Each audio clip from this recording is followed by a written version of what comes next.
Boa tarde a todos e a todas, né? É com grande satisfação que damos início a mais uma aula promovida pela Escola de Defesa do Consumidor do Estado do Rio. Essa escola que foi criada com o intuito de fortalecer a educação e os direitos do consumidor, né? E hoje representa esse marco de compromisso do Estado e da Secretaria de Defesa do Consumidor com essa formação, né? Agradeço a presença desse ilustre professor, que é o Dr. Plínio. Agradeço também em nome do secretário Gutenberg Fonseca, que foi um pilar na consolidação dessa escola, com essa incansável dedicação que ele tem com o fomento das políticas públicas voltadas à defesa do consumidor.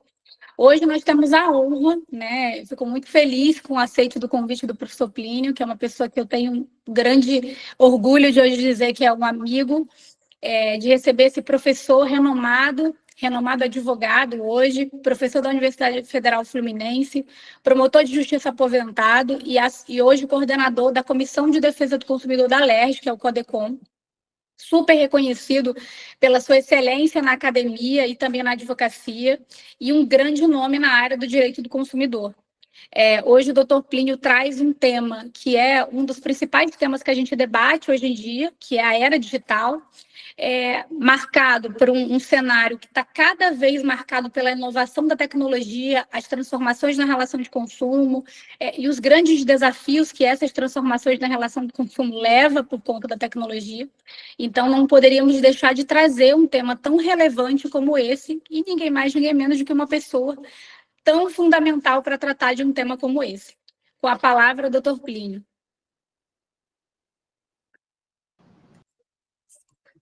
Bom, estão me ouvindo bem? Sim. Em primeiro lugar, não poderia deixar de registrar aqui meu agradecimento, né, à nossa diretora, né, a Thaís, doutor Proença, pela escola, por essa iniciativa, por esse compromisso, né, não só com o direito do consumidor, mas com todos nós, repassando, reavaliando, objetivando e educando, né, porque esse é o papel da escola, de sempre fazer uma reciclagem, capacitar, e todos nós, como já dizia John Kennedy, somos consumidores, e todos nós aprendemos, né? Todos nós, a cada dia que passa, a gente vivencia, porque as relações nossas são intersubjetivas. Por esse contexto, eu quero aqui agradecer, né, por esta honra de estar aqui estreando, né, essa escola de ponta, né? Já posso dizer que pelos convidados que a professora Thaís já fez, já posso dizer que é um grande êxito, viu? Então, parabéns, doutora Thaís, pelo seu compromisso, sei da sua, entendeu, relevância, a sua preocupação, né? E como diretora, nós sabemos que isso é uma constante, né, participação, e como muito bem diz, aqui estamos num fórum de amigos, né? Então, meu agradecimento à escola, a Thaís, Carlos, e também quero agradecer aqui aos participantes, né? Estamos aqui com alunos, vejo aqui alunos da UF, vejo aqui nossos colegas, né, como a Thaís e outros dos PROCONs, da própria Comissão de Defesa do Consumidor da OAB, aos advogados, colegas promotores, juízes, e principalmente, né, estagiários, alunos e pessoas comprometidas com o direito do consumidor, que são os nossos PROCONs. A vocês também, eu rendo aqui minhas homenagens e agradeço por essa participação.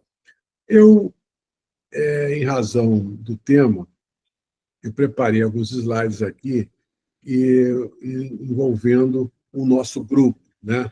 Eu vou, então, tentar aqui. Eu tenho um problema muito sério entre o computador e a cadeira, né? Vocês sabem que eu sou assim, um pouco, até tentei ver se eu dividia isso com o Carlos, mas não obtive assim a total compreensão no sentido de poder aqui melhorar, e peço já minhas escusas, porque eu não sou vulnerável à tecnologia, eu sou hiper vulnerável, né? Então, as escusas já estão com uma tutela antecipada pedindo a vocês. Eu vou fazer aqui uma rápida apresentação, e nessa rápida apresentação eu peço a vocês que, envolvendo o tema que fui convidado sobre direito do consumidor na área digital, E todos estão conseguindo ver a tela por inteiro, por favor? Sim. Tem. Bom, então, muito obrigado.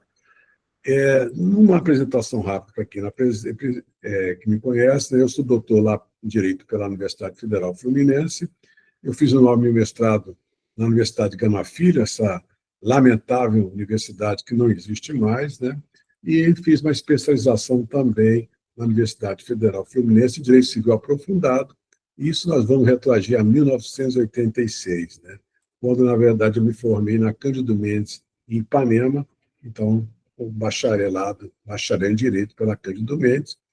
E, de forma geral, a minha formação hoje, eu sou um professor associado da UF, leciono Direito do Consumidor, no Solar, na IMES, na FGV, e aqui, hoje, eu vou somar meu currículo, né, lecionando nessa escola de ponta sobre Direito do Consumidor.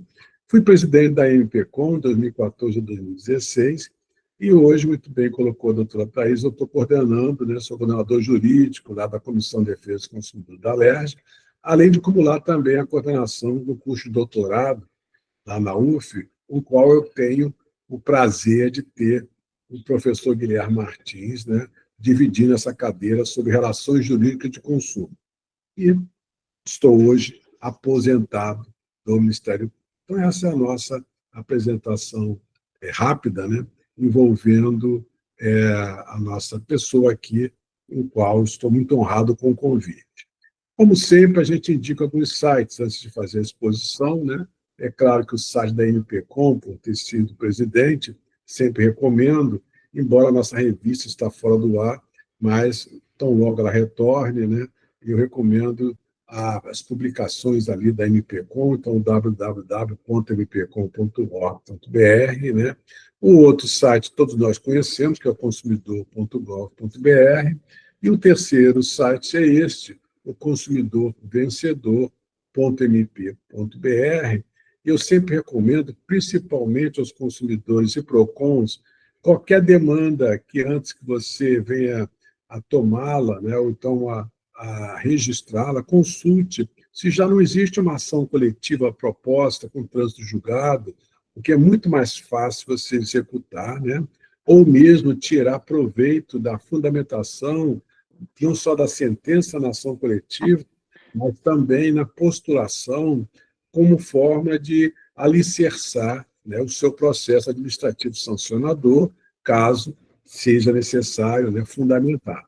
Então, é uma sugestão que fica aqui, envolvendo vários temas que temos hoje o dia a dia, construção civil, plano de saúde, e entre outros. Lá na Comissão do Consumidor, na nossa Comissão de Defesa do Consumidor, o presidente é o deputado estadual Fábio Silva, né? Eu sempre também recomendo a consulta às nossas leis estaduais de defesa do consumidor. Falo isso porque, recentemente, que nós temos uma revista, essa revista recebeu ontem, né?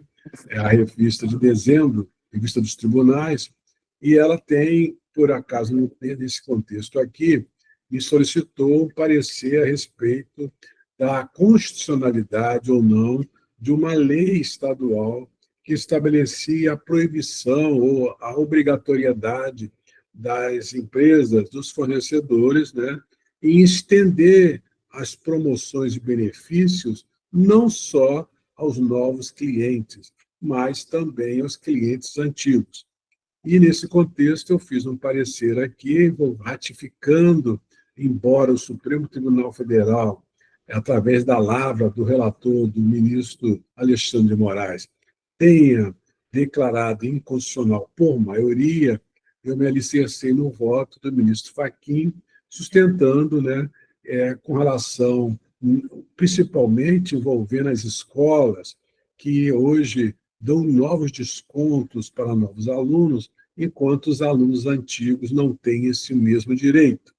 Então, por ser um contrato de trato sucessivo, pela qual a lei da mensalidade escolar estabelecer a aplicação do Código Consumidor, não obsta que a lei estadual de competência residual supletiva venha legislar. E, então, fica aqui somente o registro e a importância das leis estaduais que complementam as nossas leis federais. E, nesse caso lá o atendimento ao cidadão, a gente sempre deixa aqui, porque tem um Zap, né?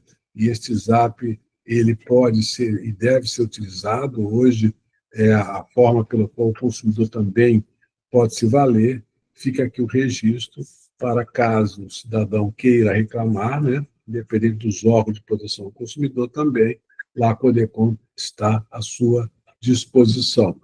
E, por último, as ações coletivas, no qual eu coordeno, né, aqui só tem um exemplo, né, que foi a ação envolvendo a Apple e a Samsung, por essa criatividade que a gente chama sempre, as empresas, às vezes, têm uma criatividade, né, de vender um celular sem o acompanhamento, né, que é justamente o carregador.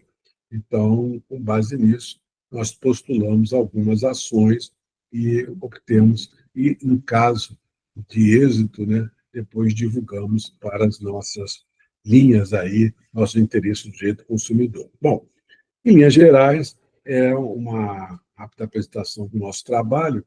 Passo aqui, então, como professor, a indicar algumas obras, já que estamos falando de uma escola, né, de ponta, então não poderia deixar, iniciando, de sugerir a leitura da obra de Thierry Bourgonni, né, sobre elementos para a teoria do consumo. Na verdade, uma obra clássica, né, que retrata a necessidade tanto do aluno como do consumidor, que vai principalmente escrever um artigo ou mesmo um livro que possa ter acesso a uma teoria. A teoria do consumidor, ela, na verdade, ela é própria e ela, embora se alicerce muito da teoria do direito material, direito civil, nós temos certas peculiaridades, como, por exemplo, a oferta e a proposta, com relação à boa-fé e tantas outras nesse sentido. Na sequência, eu me permito indicar a minha primeira obra, né, que foi a anotação do Código Consumidor.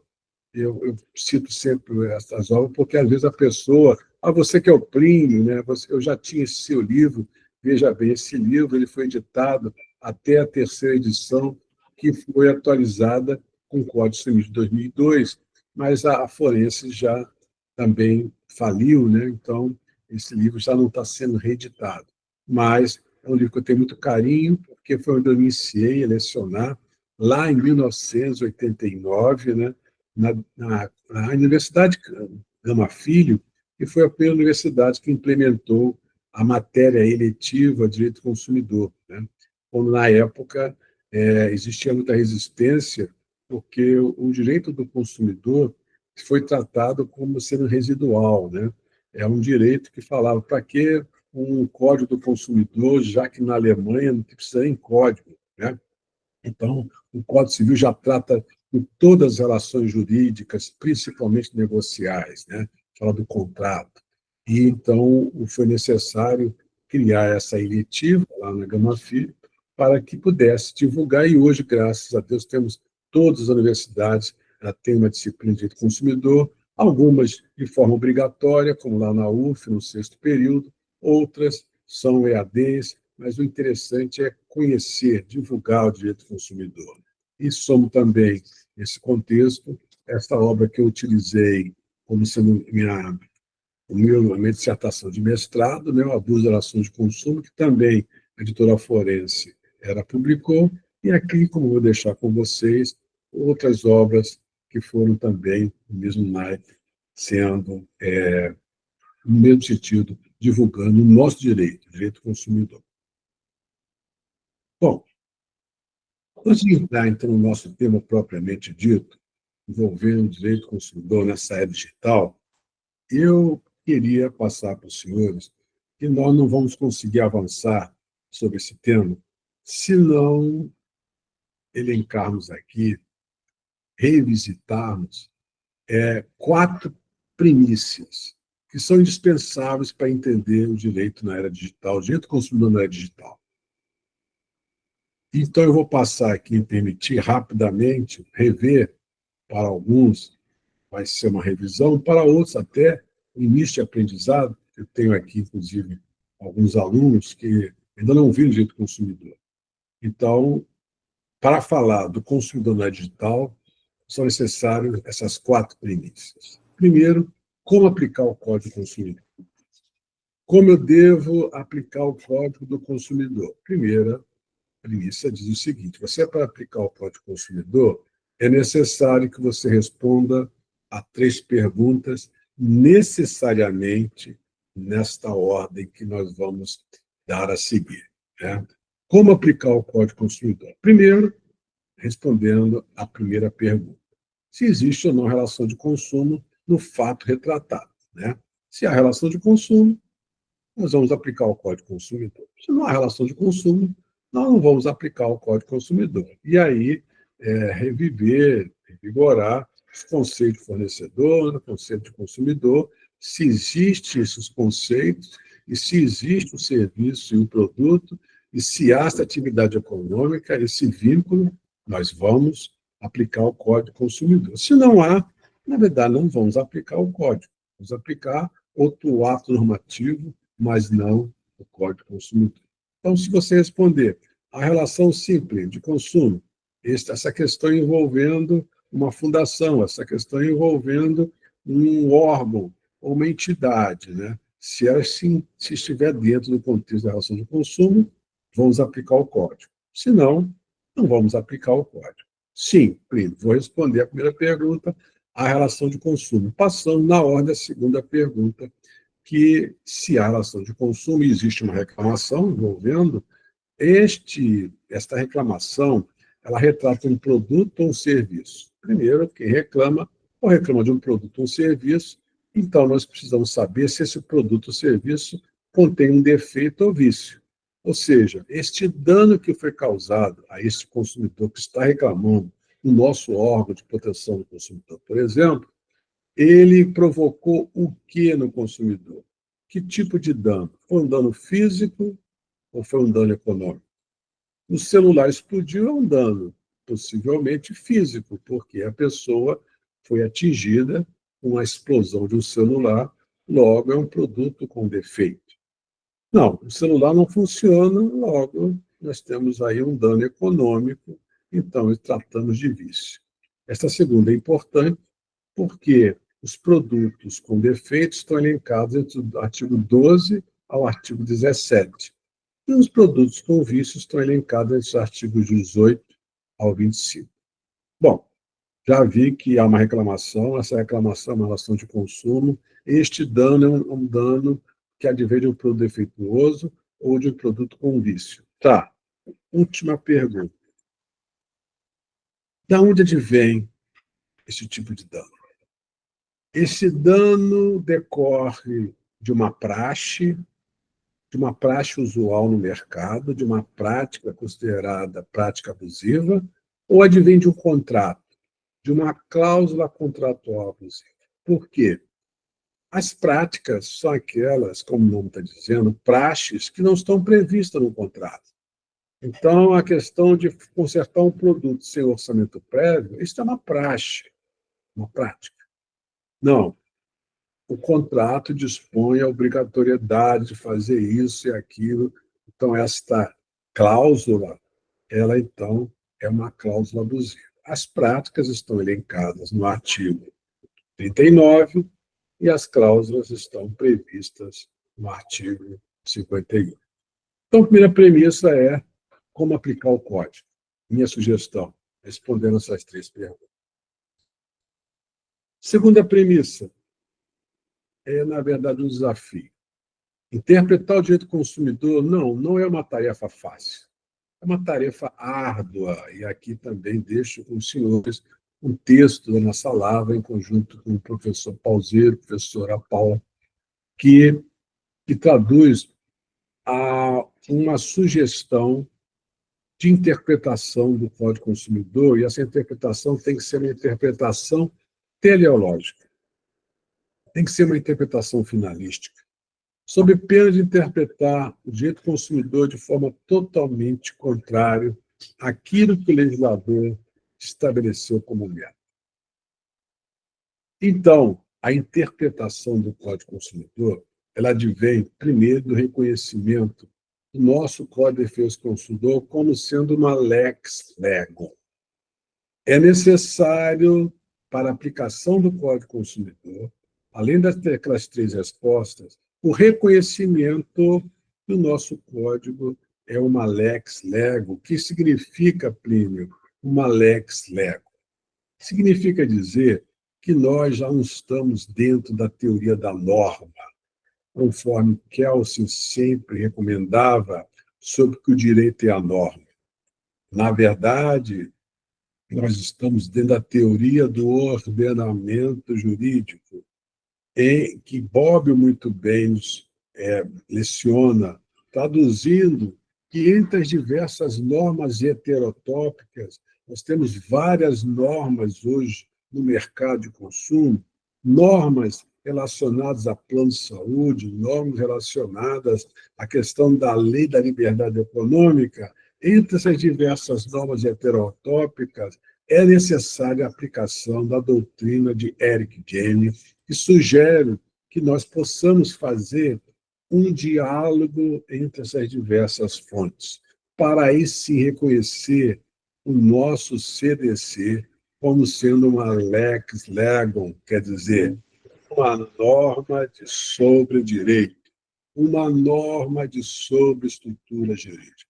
Só a título de exemplo, eu trago aqui a ilustração, né, do artigo 35, letra G, que é da Lei 9656/98, a Lei do Plano de Saúde, que estabelece, esse artigo 35, letra G, aplicam-se subsidiariamente, destaquei em amarelo, aos contratos entre usuários e operadores de produtos que tratam inciso 1 do parágrafo 1º desse artigo 1º desta lei, as disposições da Lei 8.078/1990.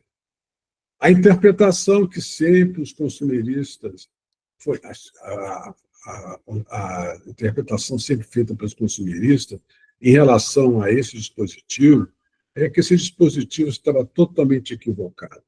Não, a aplicação do CDC é uma norma, é uma lex lego, é uma norma de sobre-direito, não é uma norma residual, não é uma aplicação subsidiária, supletiva.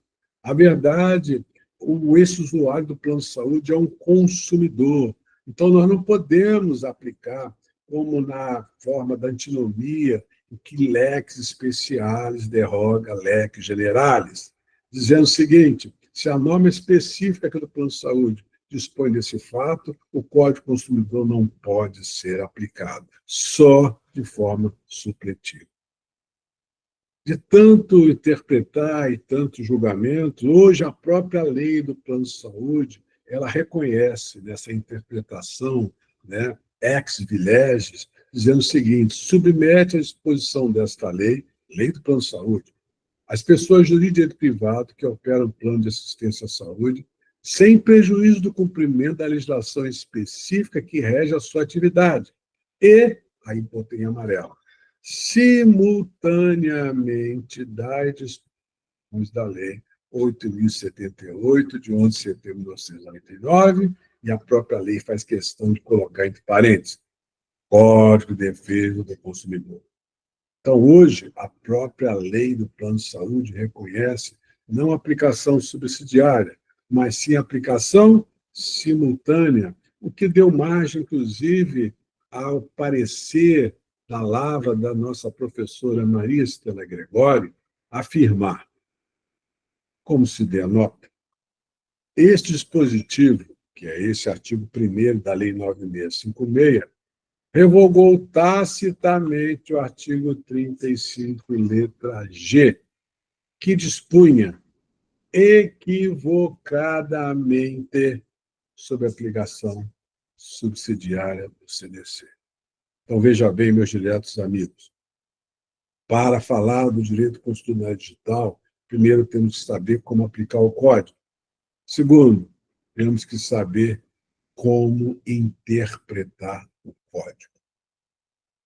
Terceira primícia que eu falo são as questões de recordar o que o Código Consumidor inovou. Quais são as inovações do Código de Defesa do Consumidor? Bom, primeiro, a boa-fé objetiva. A nosso juízo, inovar significa algo inédito. Na verdade, o Código Consumidor prescreve, consigna não mais a boa-fé subjetiva, mas a boa-fé, lealdade, confiança, a boa-fé objetiva. Tenho que dizer para os senhores, ao meu juízo, isso não é uma inovação, é uma oxigenação, porque a boa-fé objetiva ela já estava prevista, principalmente no vetúcio do Código Comercial de 1850. A boa-fé dos comerciantes.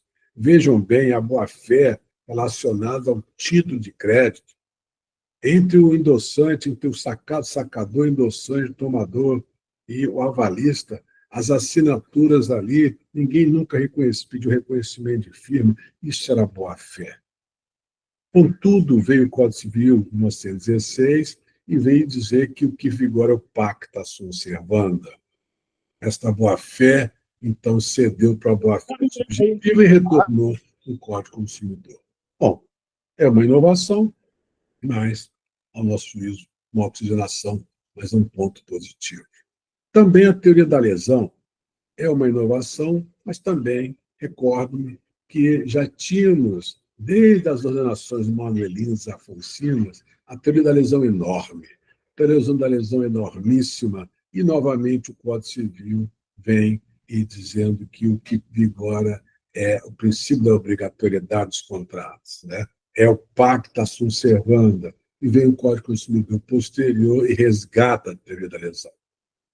Uma questão positiva para o direito do consumidor. Mesma coisa com a responsabilidade objetiva, mas quem tem o bônus tem o ônus. A nosso juízo, a grande inovação que o Código trouxe foi a possibilidade de que o consumidor puder, para fim de disputar, para fim de uma labuta, principalmente judicial, a possibilidade de pedir a inversão do ônus da.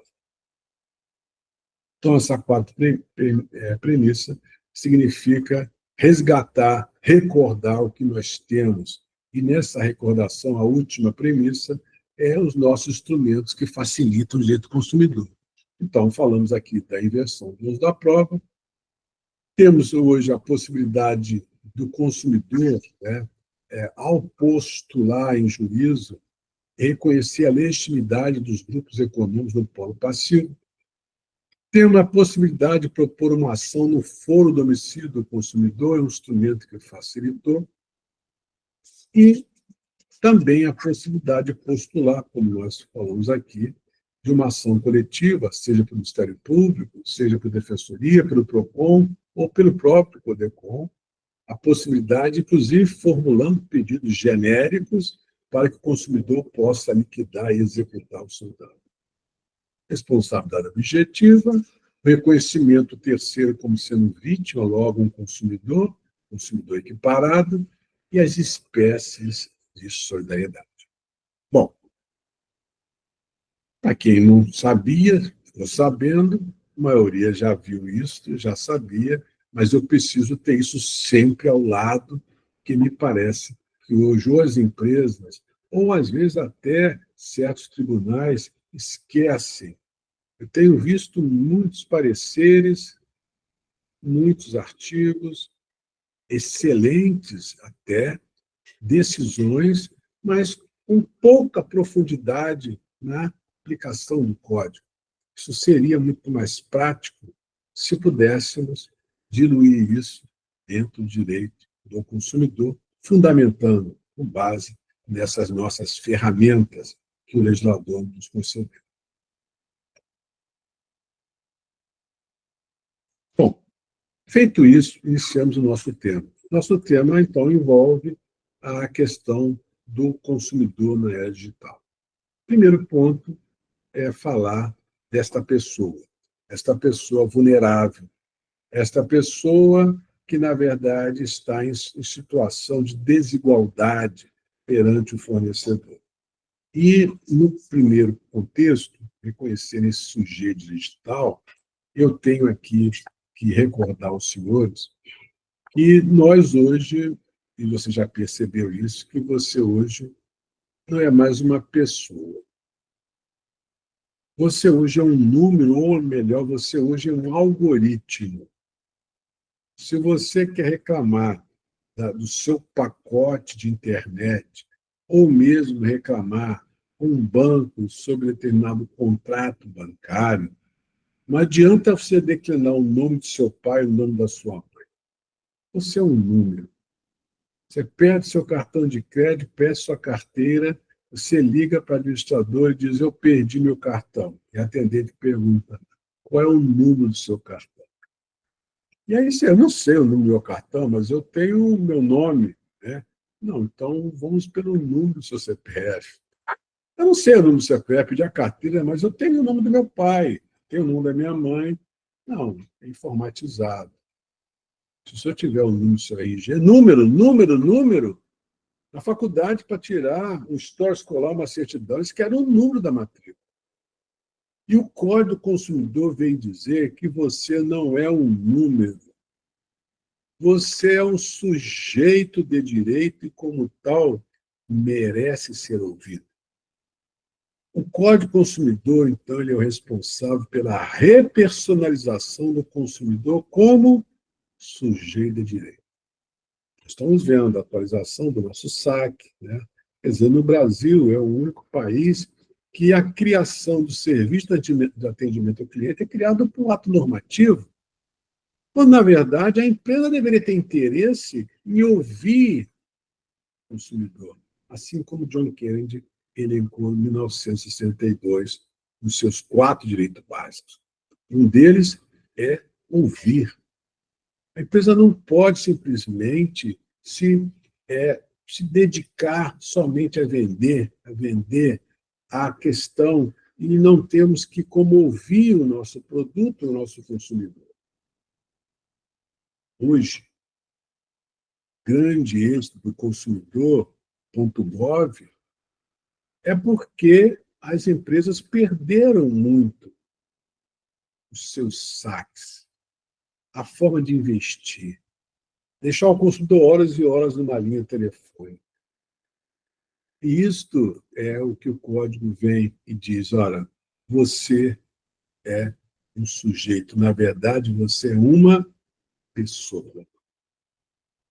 Nós indicamos até a obra, né? O professor está sempre indicando o livro, como o nosso Zygmunt Bauman, que Vidas para o Consumo, transformando as pessoas em mercadorias, porque hoje o que nós somos em mercadorias. Se você adquire um produto e não paga, você não é o consumidor, você é o produto.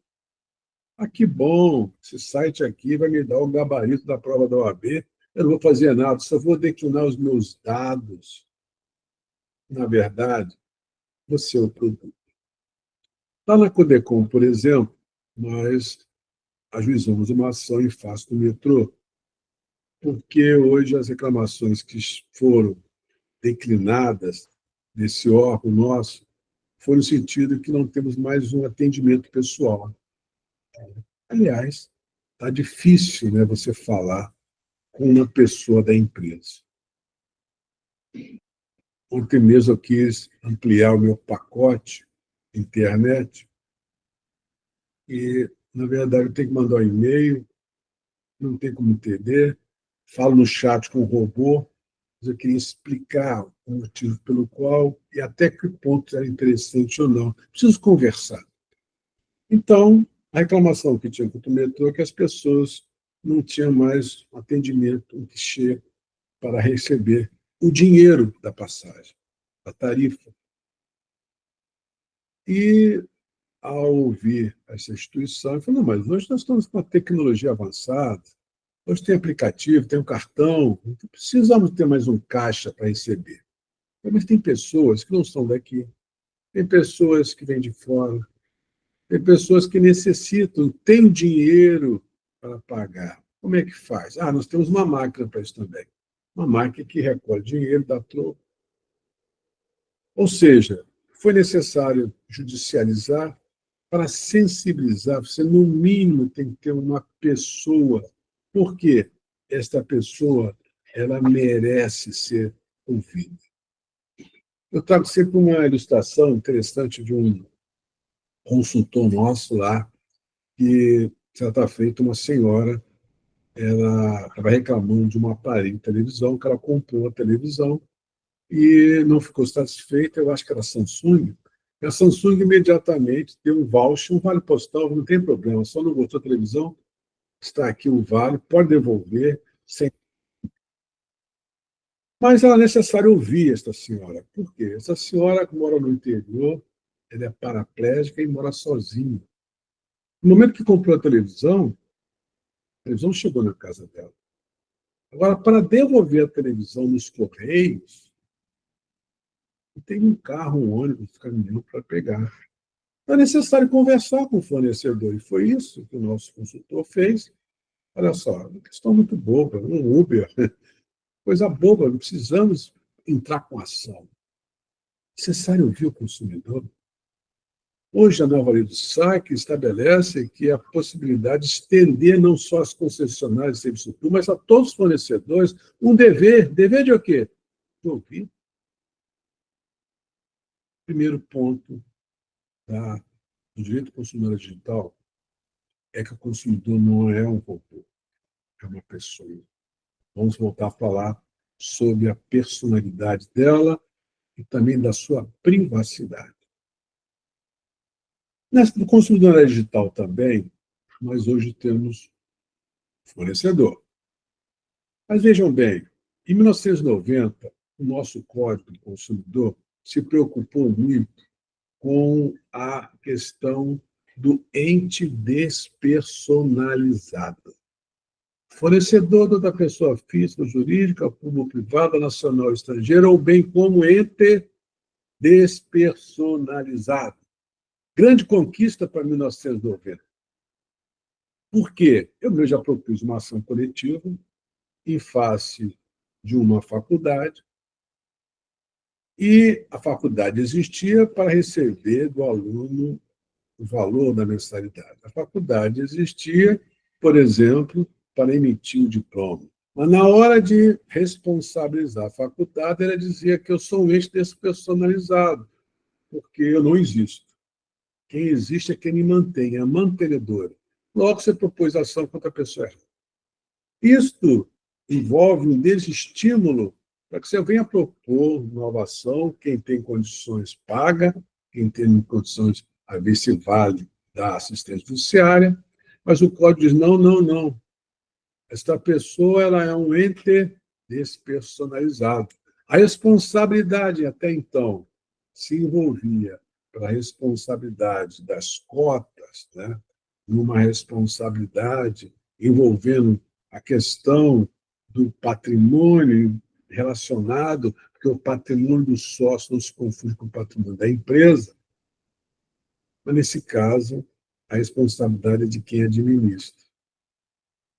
O nosso código único no mundo que positivou o ente despersonalizado para dizer esta responsabilidade atinge agora, não precisa nem desconsiderar a personalidade para atingir a pessoa, o administrador.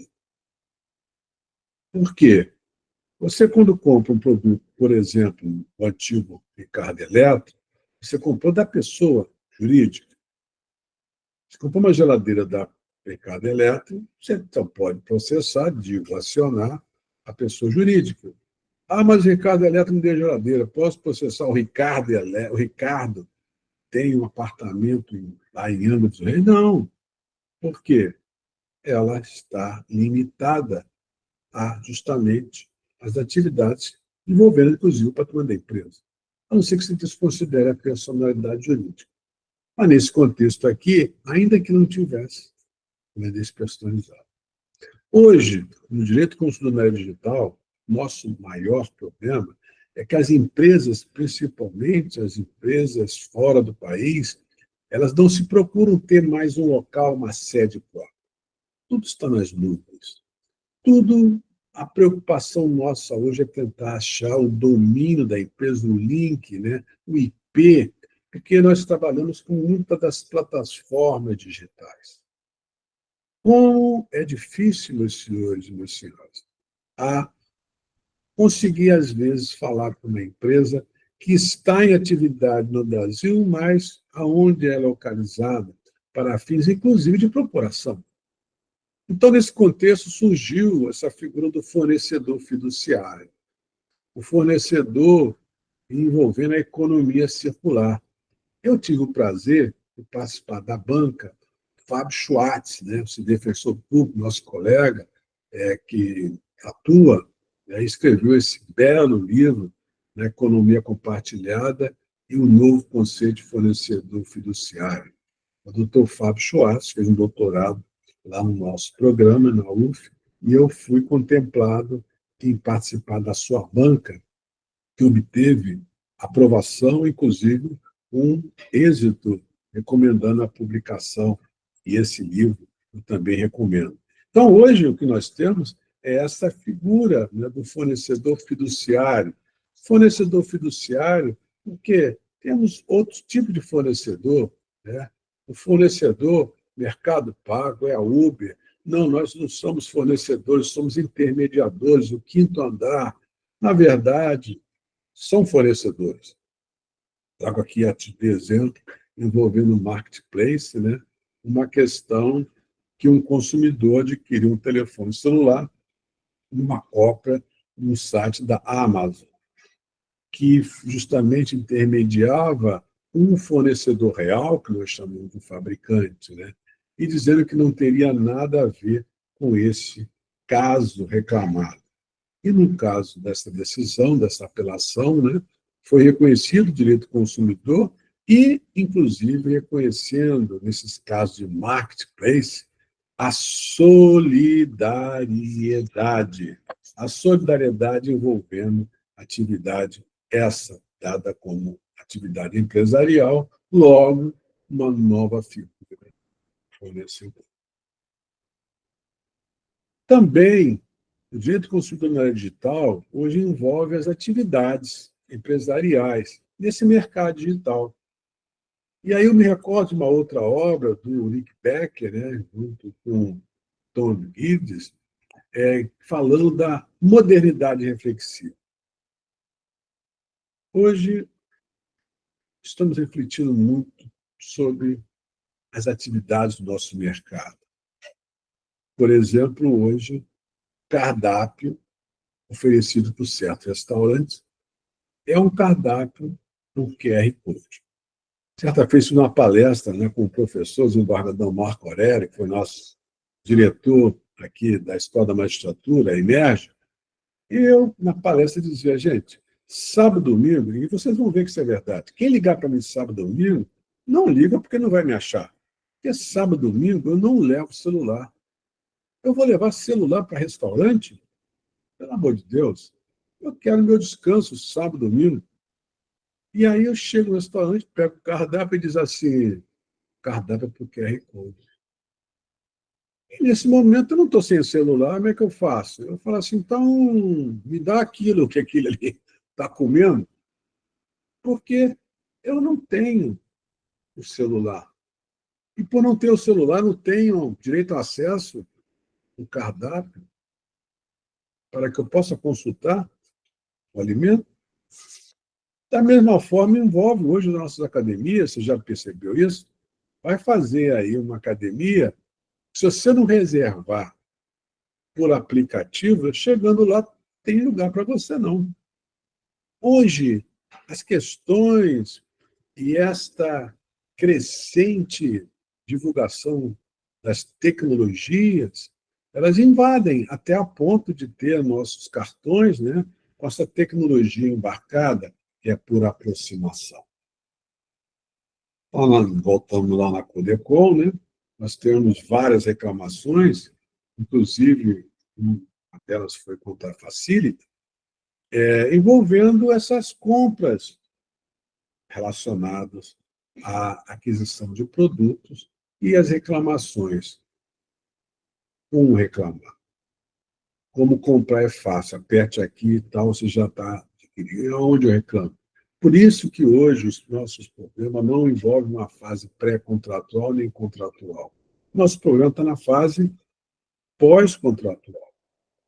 A empresa deveria investir no seu serviço de atendimento ao cliente, manter o cliente próximo, para até conseguir reunir até provas contra o consumidor de má-fé. Eu trago aqui em outro caso do direito do consumidor, e este talvez seja o ponto mais, diria assim, é um eixo nodal, é um desafio do direito do consumidor, envolve os dados pessoais. Vejam bem, meus senhores, foi feita uma reclamação lá na Codecom contra a empresa de transporte aéreo Air France. Né? Uma reclamação do consumidor foi devidamente registrada na comissão do consumidor da Alerj, e, em razão dessa reclamação, o Codecom notificou, né, a Air France para prestar esclarecimentos a respeito daquele fato. Vejam bem a resposta da Air France.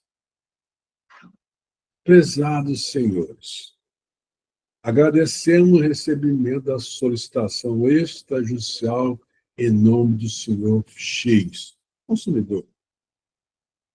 De acordo com a Lei Geral de Proteção de Dados de nossos passageiros, digo LGPD, somente poderão responder à sua solicitação após o recebimento de procuração e documento de identidade com a mesma assinatura do passageiro em questão. Que inversão de valores são esses?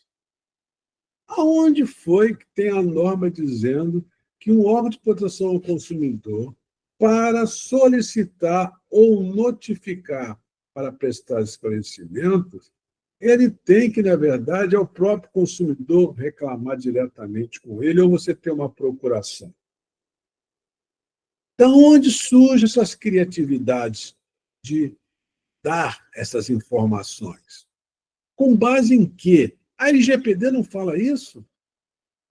Eu acho até que empresa, e como essa, uma empresa estrangeira, se fosse uma junta comercial ou um órgão justamente buscando reconhecimento das atividades empresariais, primeira coisa, a empresa vai criar aqui, é uma empresa estrangeira, toma aqui um código consumidor, lê o nosso código primeiro você tem que se ater à nossa lei. No Brasil, meus senhores, nós temos leis que protegem e defendem o sujeito, o consumidor. Em Portugal, na França, na Itália, olha só, nós não estamos tratando aqui do consumo, estamos tratando do sujeito. Então, quando a Air France diz que, de acordo com a LGPD, não pode prestar informações, é necessário, primeiro, que ela verifique quais são as normas que tratam sobre dados pessoais. Temos várias normas aqui que tratam sobre dados pessoais, como, por exemplo, a 12.965, 2014, que trata do Marco Civil da Internet. Temos a Lei de Acesso à Informação, chamada LAI, 12.507, 2011, que trata também de dados envolvendo acesso à informação. Temos a Lei Carolina Dickmann, né? A Lei 12.736, 2012, que trata também dos dados, inclusive tipificando como crime. Temos a Lei do Cadastro Positivo e temos o Código de Defesa do Consumidor também como lei, estabelecendo fatos, protegendo esta pessoa chamada consumidor. Não sei se a empresa conhece que é direito do consumidor, ou, aliás, o direito do consumidor ele tem um alicerce, a LGPD tem um fundamento, está no artigo 2 da Lei 13.709 de 2018, Lei de Proteção dos Dados Pessoais. A própria lei estabelece no artigo 2º a disciplina da proteção de dados pessoais tem como fundamento, e no inciso 6 dispõe a livre iniciativa, a livre concorrência e a defesa do consumidor como sendo um fundamento próprio. Logo, não há como inverter para dizer que está protegendo aquele passageiro que, na verdade, o nome dele chama-se consumidor. E até porque ele, ao procurar um órgão de proteção e defesa do consumidor, ele declinou os seus dados. E podemos só falar uma aula sobre isso, porque os dados não são dados sensíveis, dados pessoais. Mas existe outra questão também envolvendo o direito do consumidor na era digital, especificamente relacionado aos dados. É justamente como é feito o tratamento desses dados. Esse tratamento desses dados pessoais do consumidor, eles têm que ter uma atenção para não macular o direito da personalidade desses que eu falei, do consumidor, como sujeito de direito, porque diariamente estamos sofrendo agressões. E esse tratamento de dados, ele está hoje dentro dessa sociedade de informação. Só para ilustrar, que certas coisas, isso aí é coisa tão boba, é uma coisa, Plínio, esse tipo de tratamento, de circulação, de coleta dos dados. Mas a Lei Geral de Proteção dos Dados, que recomenda, inclusive, a aplicação do Código do Consumidor, ela preocupa com isso. Talvez os senhores não lembrem, porque isso acabou ficando desuso. Mas eu vou retroagir aqui a 1990, 95, quando o cheque era muito usado, inclusive o pré-datado, que é um cheque pós-datado, né? Utilizava-se muito isso. Então, era muito comum, naquela época, você emitir um cheque e, ao dar o cheque à loja, a loja falava assim, põe aí no verso, telefone, endereço, contato, e a pessoa colocava ali os seus dados pessoais no verso do cheque. Isso fez, eu não sei se foi o Jorge Tardão, na época, o Acília Carvalho, era o nosso dirigente do PROCON da época, fazer várias autuações em lojas, porque estava exigindo do consumidor colocar os seus dados pessoais no verso do cheque. E as lojas contestavam, falavam, mas espera aí, eu não posso colocar os dados do consumidor no verso, e se o cheque volta? Como é que eu faço para processar, acionar? Então, naquela época, o PROCON orientava, não, você pode, claro, ter os dados dele, mas os dados têm que ficar na loja, tem que ficar em separado. Sabe por quê? O cheque circula. E os dados pessoais desse consumidor que foram confiados a essa loja, amanhã está no posto de gasolina, está no açougue. Isto não pode. Vejam bem, meus senhores, que exemplo interessante, que naquela época não era prática abusiva e multava-se a loja que exigia os dados no cheque. Hoje, estamos com o nosso cheque rodando aí. Quantas e quantas vezes você já declinou os seus dados, né, para uma determinada loja, mas, na verdade, o cheque, os seus dados estão circulando sem a sua aquiescência, sem a sua concordância, sem você saber. E isso envolve um outro tema, que é a questão da privacidade do consumidor. Esta privacidade do consumidor, na verdade, a própria lei LGPD, também no artigo 2º, que tem os fundamentos, o primeiro fundamento é o fundamento da privacidade. O doutrinador italiano Podotà, Stefano Podotà, sempre chamava a atenção que a privacidade antes ela tinha um eixo que foi mudado.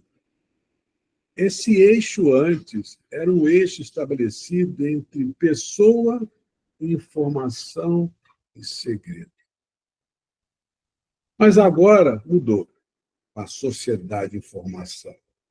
Hoje envolve a questão da pessoa, informação, circulação e controle. A grande verdade é que nós não temos o controle como exigimos do cheque. Você não sabe aonde estão os seus dados, que muitos foram mercantilizados. Então, dentro dessa concepção, o controle dos seus dados envolvendo a circulação, a LGPD também exige que seja tomada uma providência, que é o chamado tratamento, em decorrência de quê? Da privacidade. Então, consignamos aqui, os dados estão atrelados a um sujeito, titular de direitos, passando, portanto, a compor a sua própria privacidade e, por conseguinte, um atributo dos direitos da personalidade.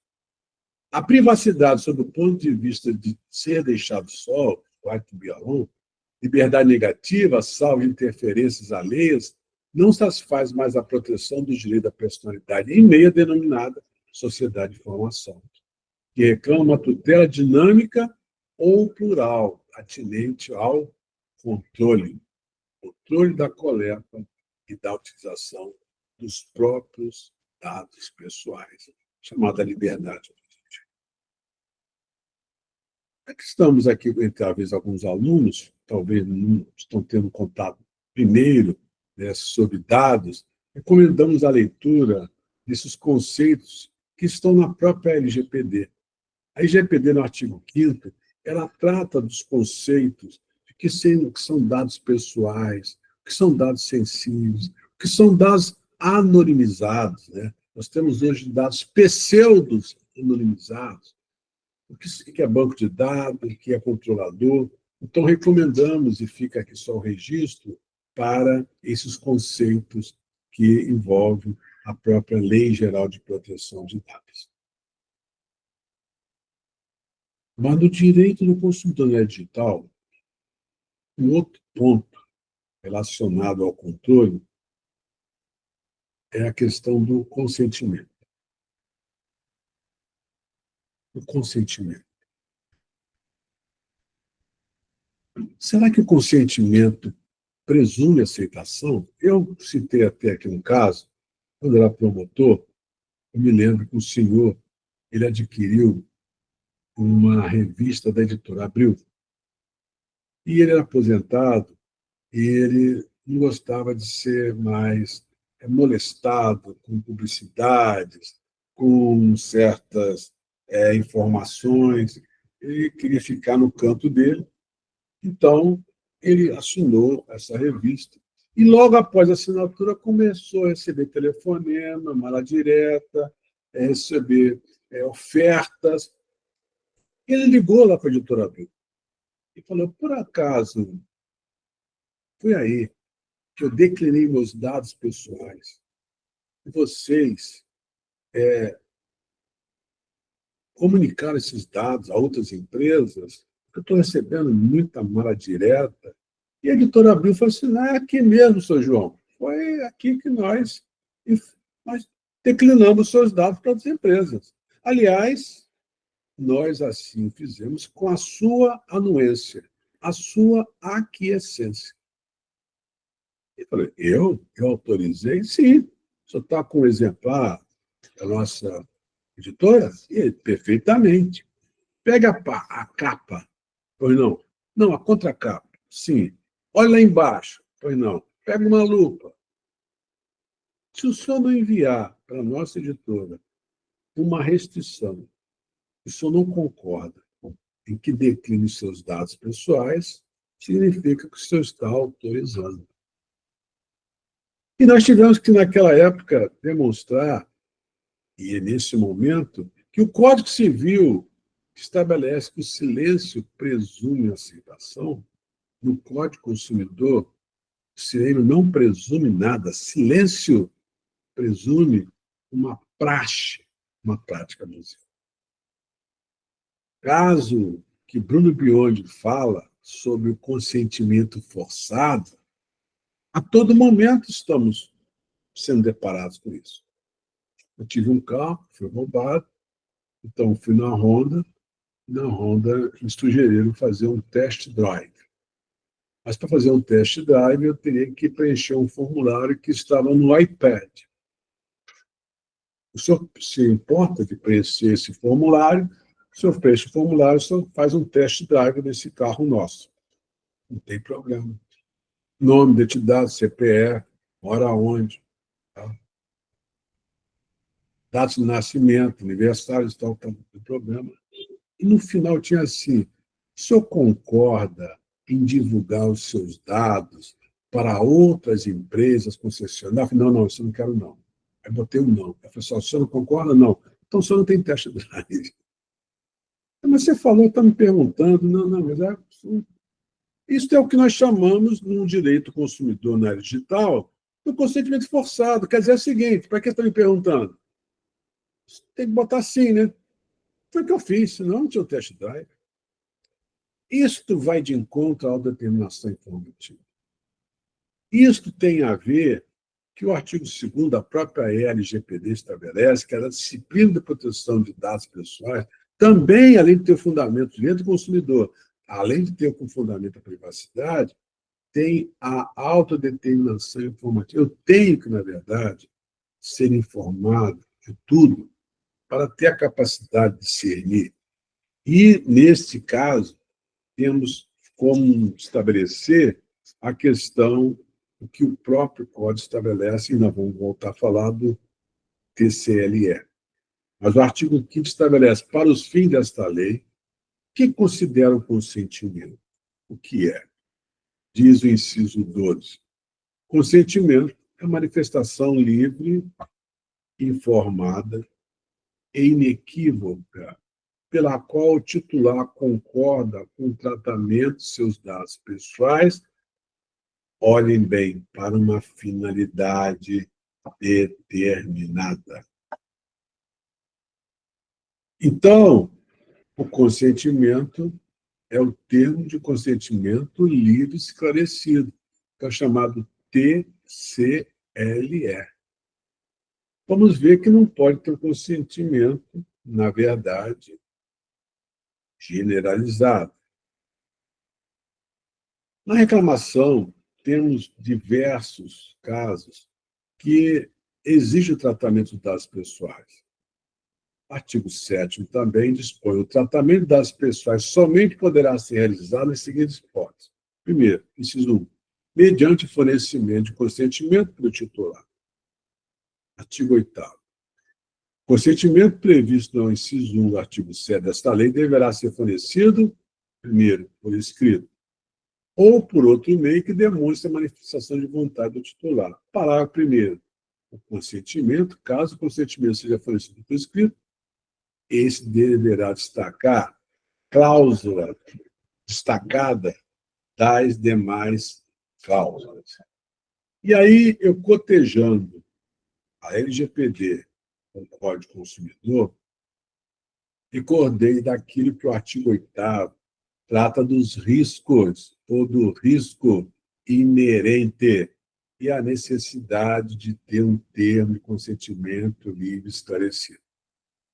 O artigo 8º estabelece que os produtos e serviços colocados no mercado não acarretarão riscos à saúde e à segurança dos consumidores, exceto os considerados normais e previsíveis, em decorrência de sua natureza e fruição.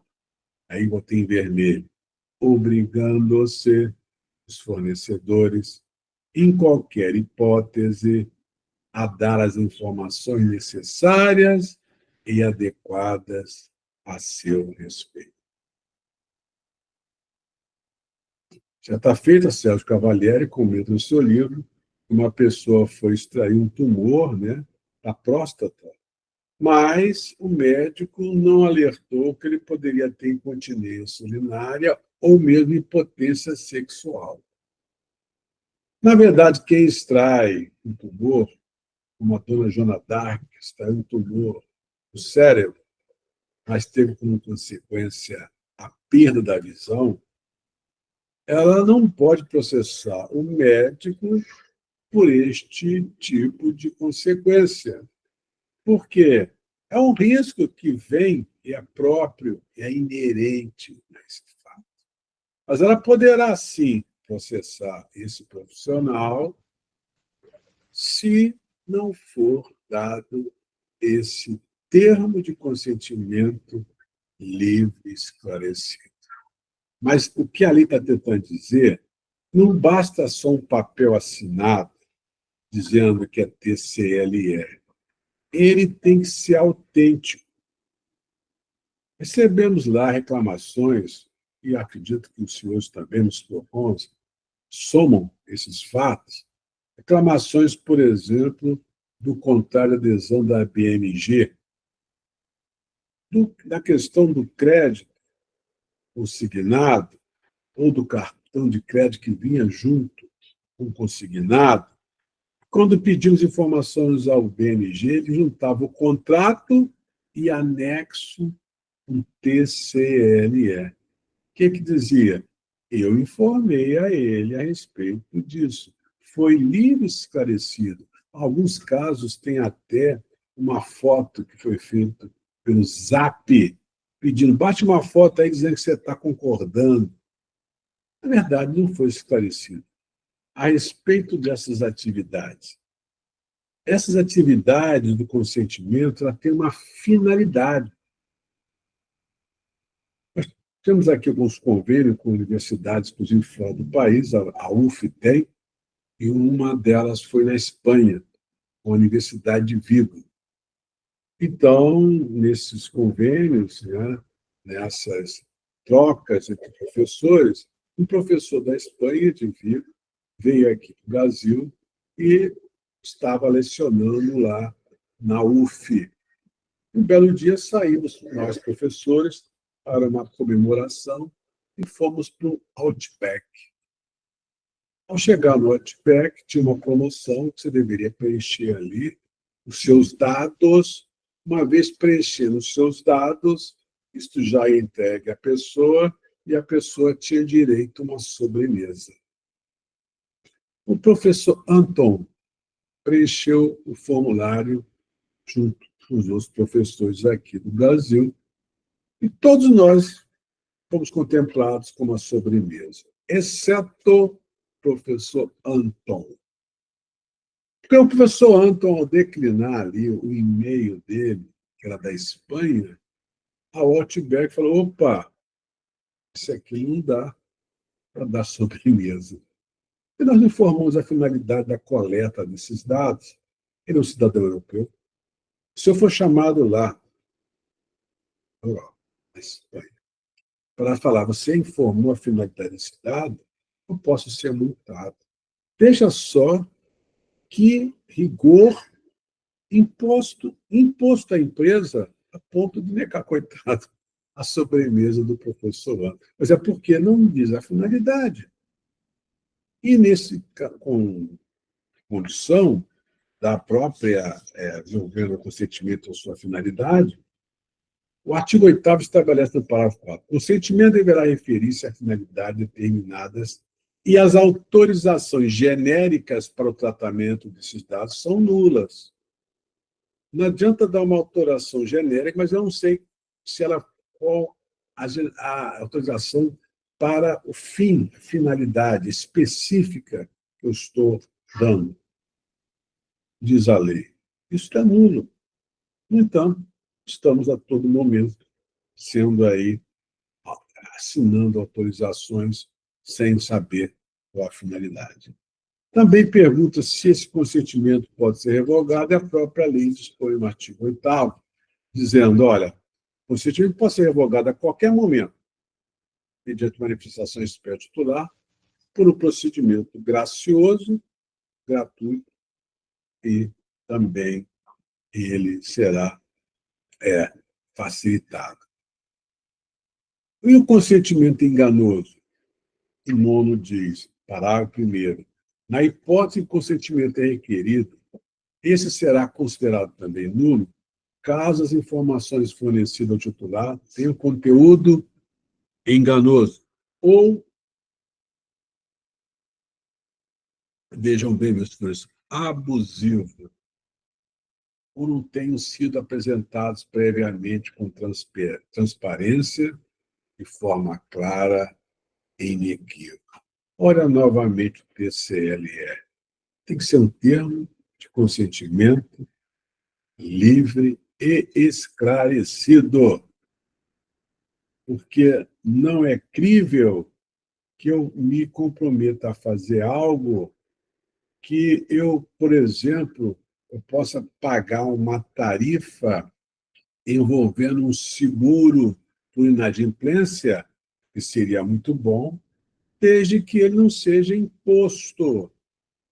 Não, ele é nulo e vejam bem, a lei segue o Código Consumidor acrescentando textos axiológicos, conceitos jurídicos determinantes ou abusivos. Isto também oferta contra o direito do consumidor e contra a própria LGPD. Bom, os dados públicos não precisam de consentimento, isso já vem previsto na própria lei, e como temos tudo tem que ter responsabilidade, a responsabilidade civil no direito do consumidor ela é a mesma responsabilidade civil na Lei Geral de Proteção de Dados? Na verdade, a própria Lei de Proteção de Dados, a Lei 13.709, ela estabelece, no artigo 45, que as violações de direito titular no âmbito das relações de consumo permanecem sujeitas às regras de responsabilidade previstas na legislação pertinente. Por que a LGPD está falando de uma responsabilidade que é inerente não um tratamento de dados pessoais, mas uma questão de uma lesão ao direito do consumidor?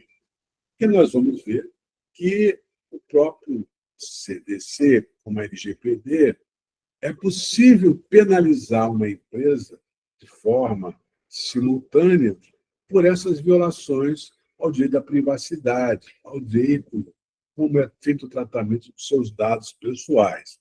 Então, se o artigo 45 da própria LGPD diz que a responsabilidade continua sendo a mesma, no Código do Consumidor, qual é a responsabilidade que nós temos? Nós temos a responsabilidade objetiva, né? A ilustração aqui envolvendo os fornecedores de produtos, né, e serviços, no artigo 12 e 14, mas temos também responsabilidade subjetiva, no artigo 14, parágrafo único, envolvendo a responsabilidade, né, do nosso profissional liberal. Na LGPD, o artigo 6º estabelece, né, que as atividades de tratamento das pessoais deverão observar a boa-fé e os seguintes princípios, inciso 10, né? A responsabilização e prestação de contas, demonstração pelo agente da adoção de medidas eficazes e capaz de comprovar a observância e cumprimento das normas de proteção de dados pessoais e, inclusive, da eficácia dessas medidas. Dispondo, então, o artigo 42, que este controlador ou operador, que são responsáveis pelo tratamento, não DPO, não encarregado, né, que, em razão do exercício da atividade de tratamento de dados pessoais, causar a outro dano, né, patrimonial, moral, individual ou coletivo, em violação à legislação de proteção de dados pessoais, é obrigado a repará-lo. Aqui se recorda aquela máxima romana, nemine ledere, né? Não causar danos a outro. Causando danos a outrem, é obrigado a reparar. A doutrina, eu sigo aqui a doutrina do meu amigo, professor Guilherme Martins, em que sustenta que, nesta hipótese, esta obrigatoriedade de reparação traduz na responsabilidade objetiva. A professora Maria Celina Godin trata da responsabilidade proativa. E a quem traz, inclusive, já que fala controlador-operador, que a responsabilidade seria subjetiva. Ao nosso juízo, a responsabilidade, acompanhando Guilherme Martins, é uma responsabilidade objetiva, da mesma forma que o nosso Código de Defesa do Consumidor traduz a responsabilidade envolvendo os fornecedores de produtos e serviços. Como a responsabilidade envolvendo a teoria. Aí temos um outro problema, porque o Código Civil adota a teoria do risco criado, e o Código Consumidor adota a teoria do risco da atividade empresarial, né? Mas, sendo uma ou outra, há o reconhecimento de causas de exclusão da responsabilidade. Recordamos que no artigo do Código Consumidor, no artigo 12, parágrafo 3º, e no artigo 14, parágrafo 3º, nós também temos causas de exclusão de responsabilidade, que, em linhas gerais, retrata o rompimento do nexo causal. E, no caso da LGPD, também temos causas, porque aqui não se adota a teoria do risco envolvendo a questão como temos o meio ambiente, né? Temos a questão do risco dessa atividade envolvendo tratamento. Então, o artigo 43 fala: os agentes de tratamento só não serão responsabilizados quando provarem. Vejam bem, o inciso 3 é muito semelhante ao nosso inciso 3 do artigo 12, do parágrafo, inciso 3 do parágrafo 3º do artigo 12, né? Que o dano é decorrente de culpa exclusiva do titular dos dados ou de terceiro. Eu ainda tenho assim uma certa uma questão de incompreensão, pois se responde dependente de culpa, né, se nós sustentarmos que a responsabilidade dela é objetiva, então não podemos falar em culpa exclusiva. Deveríamos falar em fato ou causa exclusiva, né? E a culpa irá, então, ser remetida à teoria voltada, né, para a necessidade de comprovação da negligência ou mesmo imprudência. Mas esse inciso terceiro é muito próximo do Código Consumidor. O que dirá os outros, que é o inciso 1 e 2, que não realizaram o tratamento dos dados pessoais, quer dizer, não são eles, então trata-se também do inciso 1 do Código, do artigo 12, parágrafo 3º, inciso 1, né, que não colocou no mercado, e o inciso 2, que, embora tenha realizado o tratamento das pessoais, que lhe é atribuído, não houve violação à legislação. Em linhas gerais, também demonstrando, assim, o rompimento do nexo causal. No próprio direito do consumidor na área digital, temos, para fim de, em busca já da finalização, né, a questão da possibilidade de ações coletivas. O artigo 42 dispõe que as ações de reparação por danos coletivos, que têm por objeto a responsabilização nos termos do caput, esse artigo pode ser exercidas coletivamente em juízo, observado o disposto na legislação pertinente. Hoje, a legislação 7.347, a Lei da Ação Civil Pública. Com somente um instrumento processual, nós temos, por exemplo, no Código de Processo Civil, um ônus da prova, né? Todos nós sabemos que o ônus da prova cabe a quem alega. E o Código de Processo Civil estabelece as regras desse ônus, né? O do fato constitutivo direito cabe ao autor do fato modificativo, impeditivo ou extintivo, cabe ao réu, e o parágrafo 1º desse artigo 373 diz que o juiz poderá, né, inverter esse ônus para fins desde que se faça de forma fundamentada. No Código do Consumidor, também recordamos que no artigo 6º, inciso 8º, estabelece no direito do consumidor a possibilidade de invertermos a prova desde que, a critério do juiz, né, o fato seja verossímil ou hipossuficiência. Quando fala essa palavra critério do juiz, a gente trata que esse ônus, na regra do 373, ele pode ser invertido em decorrência da teoria da carga dinâmica da prova. Logo, essa inversão a critério do juiz, ela é opiúdices ou ela é opileges? A resposta é que ela é opiúdices, quer dizer, a critério do juiz, o juiz poderá ou não inverter. A critério da lei, quer dizer, opileges, também temos na forma do artigo 38 da nossa lei do Código do Consumidor, estabelece, né, o ônus da veracidade da prova cabe a quem se patrocina. Então, ali temos um exemplo de uma inversão do ônus da prova, no qual a lei mesmo já inverte. O momento processual, né, estabelecido para isso não era inicial, mas sim hoje, após ali, durante a instrução do processo, permitindo que o juiz possa fazer essa inversão até ex officio, e não haverá ofensa à máxima romana, né, procede iudex ex officio, pois tratamos de norma de ordem pública, a possibilidade de inverter, exceto se for uma questão envolvendo o que eu chamei de prova diabólica. O artigo 373 do parágrafo 2º estabelece se esse encargo pela parte for impossível ou excessivamente difícil, o juiz vai, então, não irá inverter.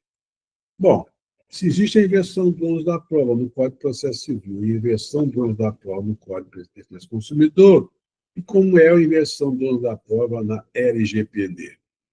O artigo 42 esclarece e diz: o juiz do processo civil poderá inverter o uso da prova a favor do titular dos dados, quando a seu juízo, por verossímil, ou houver hipossuficiência para fins de produção, ou quando a produção de prova pelo titular resultar-lhe excessivamente onerosa.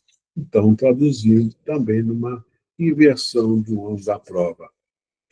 Opiúdices e cujos critérios sejam da verossimilhança e da hipossuficiência, desde que essa questão do custeio do uso da prova, né, envolva intransponível ou excessivamente traduz para a parte elevada dificuldade.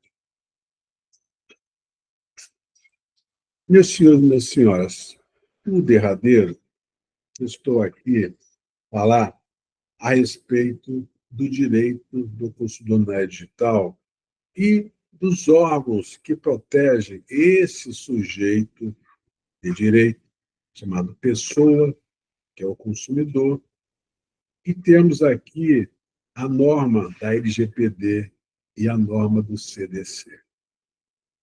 Nesse contexto, a possibilidade de reclamar, tanto no órgão de proteção do consumidor quanto na LGPD, para fins de demonstrar a total alinhamento do direito do consumidor na era digital, inclusive envolvendo os dados pessoais. E aí, a forma totalmente equivocada que falamos aqui de uma empresa no qual o transporte aéreo se negou a informar a respeito de uma reclamação, dizendo que estaria violando a LGPD, a um órgão de proteção ao consumidor. O artigo 18 dispõe: esse titular dos dados pessoais, que é o consumidor, tem direito a obter do controlador, em relação aos dados titular por ele tratados, a qualquer momento e mediante requisição. Parágrafo 1º. O titular dos dados pessoais tem o direito de peticionar em relação aos seus dados contra o controlador, pelo tratamento inadequado, perante a autoridade nacional, ou seja, a ANPD, e dispõe a própria LGPD, no artigo 18, parágrafo 8º. O direito a que se refere o parágrafo 1º desse artigo também poderá ser exercido perante os organismos de defesa do consumidor. E aí vem a inquietude da indagação. É possível a aplicação de sanções administrativas definidas na LGPD e também no CDC? Vamos supor que a Agência Nacional de Proteção de Dados vem instaurar um procedimento administrativo com aplicação de uma sanção e essa sanção, então, é aplicada, como, por exemplo, uma multa.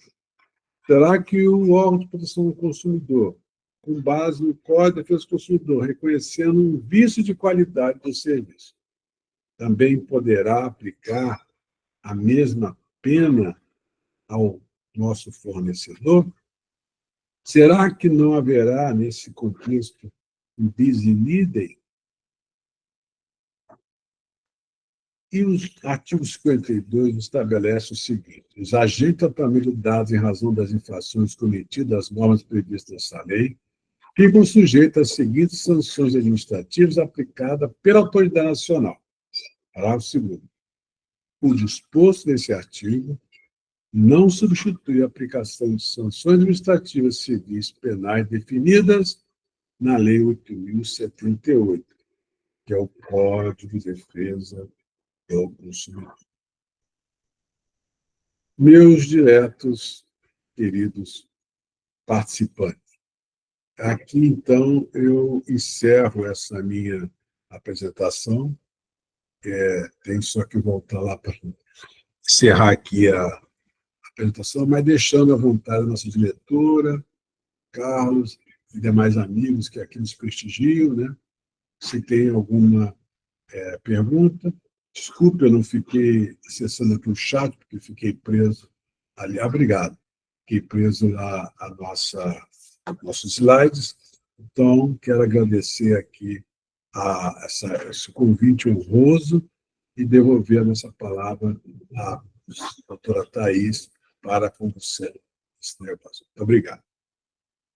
Doutor Plínio, nós que agradecemos. É sempre uma honra, né, escutar o senhor, é sempre uma honra ter a sua palavra, grandes reflexões, né, toda vez que o senhor, qualquer fala sua, são muitas reflexões no que tange o conceito prático, jurídico e o conceito acadêmico, né, indicações de muitos livros, e fica uma reflexão, eu fiquei aqui pensando, baseado em muitas leituras, inclusive indicadas pelo senhor, do Manuel Castells, da Nossa Sociedade em Rede, que o senhor gosta muito de falar, mas ficou na minha cabeça a reflexão dessa sociedade da informação, né? Se essa sociedade da informação, ela é a sociedade da informação, ela não é a sociedade do controle, ou ela não é a sociedade do controle, ela é a sociedade do consentimento, mas um consentimento que, na verdade, é forçado.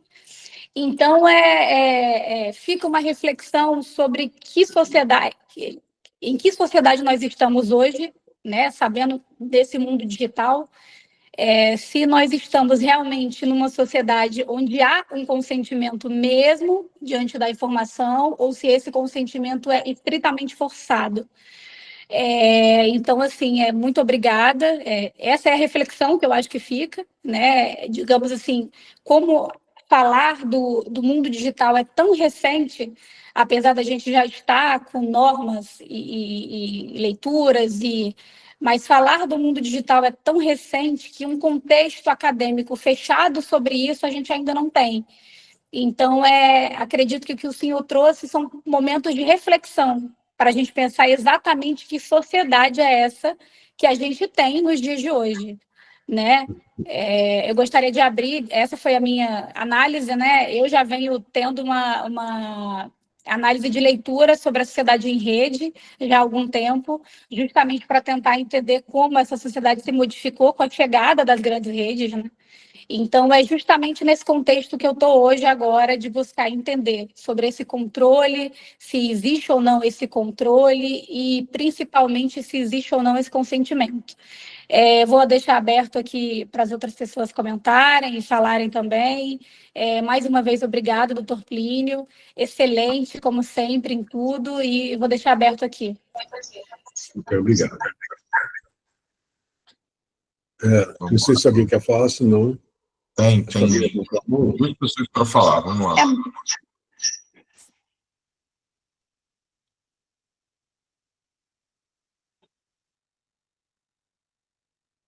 Quem quer falar, gente? Falando? Eu acho que o Antônio Augusto, é esse?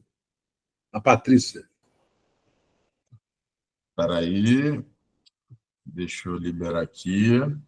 Eu não estou vendo quem está levantando a mão. Ativar o microfone. Eu vi aqui Patrícia e Antônio Augusto. Patrícia, você consegue falar, Patrícia? Tá aberto seu... Não, peraí. Estou tentando ativar seu microfone e não estou conseguindo. Agora conseguiu? Pronto, foi. Olá, boa tarde a todos. Peço Boa desculpas tarde. por estar com a câmera fechada, mas estou um pouquinho resfriada e esses dias não tenho passado muito bem. Queria agradecer, Dr. Plínio, professor, pela excelente explanação. Como sempre, já é outro curso que a gente faz com ele, então a gente já segue e conhece bem, adora as suas abordagens, principalmente quando o senhor fala sobre um QR Code, a dificuldade. Eu estou presidente da aba nacional, uma comissão da pessoa idosa que eu fundei há 6 meses, então, assim, sinto muito o que as pessoas idosas vêm sofrendo como consumidores, então acho muito importante a gente estar colocando isso na pauta. Eu já falei com o senhor na outro encontro que a gente teve, e a gente voltar até o senhor, junto à Alerj, né, se voltar sobre esse tema, porque o que eu recebo, eu tenho uma mãe idosa de 83 anos, então essa questão do código de barra, essa questão dos consumidores receberem, às vezes, 30 a 20 telefonemas por dia, às vezes de uma conta que não é uma cobrança abusiva, isso tudo mexe muito com a pessoa idosa. Ela hoje está se sentindo impotente porque ela não conseguiu atingir essa evolução digital, professor. Então, assim, eu acho que a gente tem que debruçar, fico aberto aqui para a gente também, a comissão estar junto com vocês, a gente possa levar esse tema também, porque a gente discute muito sobre os temas atuais que afligem as pessoas idosas. Então, assim, gostaria que vocês também nos apoiassem para que a gente possa, nessa luta, juntos, poder procurar um meio que a gente possa dirimir um pouco, ajudá-los, porque é uma constante dificuldade para eles. Tá? Então, gostaria que o senhor falasse um pouco para mim sobre isso. O senhor já falou, mas eu gostaria de ouvir, tá? Para mim e para as pessoas idosas. E obrigado. Obrigado, doutora Patrícia. Realmente, nós já alinhavamos, né, algumas questões. Essa questão dos idosos envolve não vulnerável, mas o hiper vulnerável, né? Foi justamente nessa questão que a gente tem destacado lá na Codecom, na Alerj, uma preocupação com essas pessoas, né? Porque a tecnologia cresce muito rápido, né? Então, hoje, por exemplo, o consumidor.gov é uma plataforma excepcional, né? Você consegue reclamar onde você está, usa a questão. Mas, por exemplo, eu diria talvez a conquista lá da Alerj foi que o deputado, quem puder lá visitar, conhecer, né, o 24º andar, ele aposta em ouvir o consumidor, e tem consumidores que têm dificuldade de meio digital, né? Então, não tem acesso, não sabe botar o link. Então, reclamar, atender, ouvir, principalmente, foi o exemplo que eu dei aí da moça que estava paraplégica, uma senhora, né? Então, isso é indispensável. A empresa não pode, a empresa deve crescer.